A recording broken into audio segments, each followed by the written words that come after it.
దేవునికి స్తోత్రము. ఈ వీడియోలో మనం ధర్మశాస్త్రం అంటే ఏమిటి అనే విషయాన్ని నేర్చుకోబోతున్నాము. ధర్మశాస్త్రం అంటే ఏమిటి? బైబిల్ గ్రంథంలో ఉన్న మొదటి 5 గ్రంథాలను ధర్మశాస్త్రము అంటారు. అవేమిటి అంటే ఆదికాండం, నిర్గమాకాండము, లేవియకాండము, సంఖ్యాకాండము, ద్వితీయోపదేశ కాండము. ఆదికాండంలో సృష్టి క్రమము, మానవజాతి పుట్టుక, అభివృద్ధి, దేశాల మధ్య విభజన, భాషల పుట్టుకతో పాటు ఇజ్రాయెల్ జాతి ఆవిర్భావం గూర్చి తెలుపుతుంది. నిర్గమాకాండంలో ఇజ్రాయెల్ ప్రజలు ఐగుప్తు దేశంలో పడిన కష్టాలు, దేవుడు వారి ప్రార్థన విని ఎలా వారిని ఆ దేశం నుండి బయటకు రప్పించారు అనేది ఉన్నది.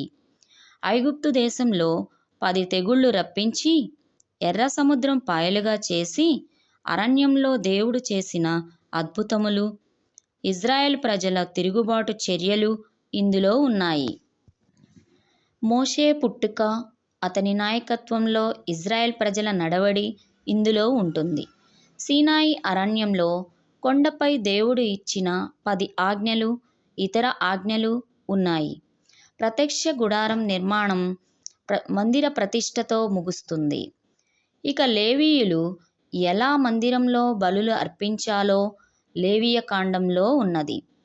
మందిరంలో పరిచర్య చేసే యాజకులు ఎలాంటి లక్షణాలు కలిగి ఉండాలి, వాళ్ళు పాటించవలసిన ప్రమాణాలు ఈ గ్రంథంలో రాయబడ్డాయి.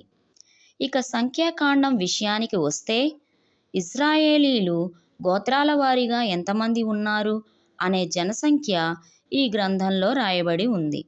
2 సార్లు ఇశ్రాయేలీల జనసంఖ్య లెక్కింపబడినది.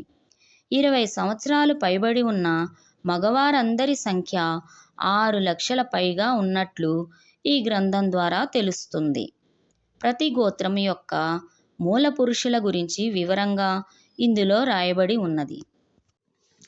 ఇజ్రాయేలీలు అరణ్యంలో చేసిన మరికొన్ని తిరుగుబాట్లు, దేవుని సేవకుడైన మోషే, అహరోనులపై ప్రజలు సనిగిన సంఘటనలు, వాటి వలన వచ్చిన శాపాలు ఈ గ్రంథంలో రాయబడ్డాయి.